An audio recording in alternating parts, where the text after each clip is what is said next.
রাধে রাধে বন্ধুরা, কেমন আছো সবাই? আশা করি সবাই খুব ভালো আছো আর অনেক অনেক সুস্থ আছো। তো আজকে বাড়িতে দই পাতবো, ঠিক আছে? নতুন একটা এক্সপিরিয়েন্স হবে।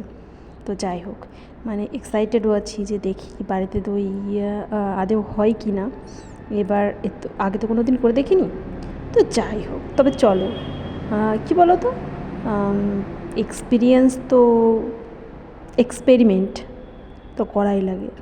তো ওই জন্যই ভাবলাম যে ঠিক আছে, এবার দইটা জল বের করে নেওয়ার জন্য দইটা হচ্ছে করেছি, মানে একটা ছাঁকনির উপর রেখে দিয়েছি। আর এখানে ক্যারামেল বানিয়ে নিয়েছি আর দুধটা জাল দিচ্ছি। তো দুধটা জাল দিয়ে খুব বেশি ঘন করব না, আবার খুব বেশি পাতলাও রাখবো না।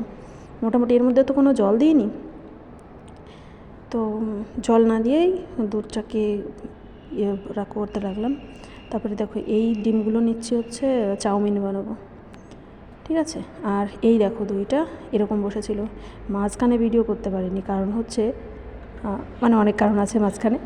তো যাই হোক, দইটা এরকম বসেছিল, তো ভালো হয়েছিল। নতুন একটা এক্সপেরিমেন্ট বেশ সাকসেসফুল হলো, এটাই হচ্ছে বড় কথা। তো তারপর শসা নিয়ে নিলাম, এবার সমস্ত কিছুই বের করে নিলাম, যেটা হচ্ছে সোয়া সস, ভিনিগার, তারপর গ্রিন চিলি। তো এই দেখো আবার এসছি, গ্রিন চিলি ওইগুলো বের করতে ভুলে গেছি।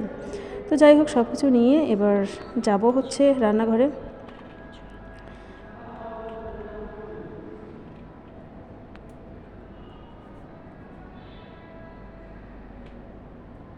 চলো তাহলে রান্নাঘর দিকে যাওয়া যাক।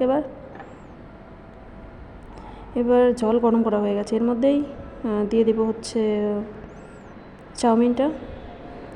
তো বড় এক প্যাকেট চাউমিন নিয়েছি, কারণ বাড়িতে সবাই খাবো। তো চাউমিনটাকে জলের মধ্যে দিয়েছি, মানে জলটা ফুটে গেছে, তারপরে আমি চাউমিনটাকে জলের মধ্যে দিয়ে দিয়েছি। তো চাউমিনটা হয়ে গেছে সিদ্ধ। তারপরে এবার চাউমিনটাকে সেঁকে নিলাম, মানে জলটা ঝরিয়ে একটা ইসে রাখলাম, ওই ঝাঁঝরিতে রাখলাম। তো এখানেও একটু মানে তেল মাখিয়ে দিয়েছি, মানে ওই একটুখানি সাদা তেল হাতে মাখিয়ে তারপর আমি ওই চাউমিনটাকে করে দিয়েছি, মানে চাউমিনের গায়ে তেলটা হালকা করে লাগিয়ে দিয়েছি, কারণ তাহলে চাউমিনটা পুরো সবার সঙ্গে সবার জড়িয়ে যাবে না। তারপর ডিমটা ফেটিয়ে নিয়ে ডিমের মধ্যে একটুখানি লবণ দিয়েছি, আর কিছুই দিইনি।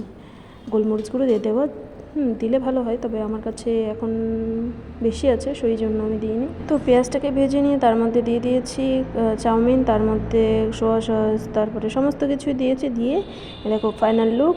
তো কেমন লাগলো আজকের ভিডিওটা বলো? তোমরা সবাই ভালো থেকো, সুস্থ থেকো, তোমাদের সঙ্গে আবার দেখা হবে নতুন একটা ব্লগে। তো কেমন লাগলো বলো? আর সবাই খুব ভালো থেকো। রাধে রাধে।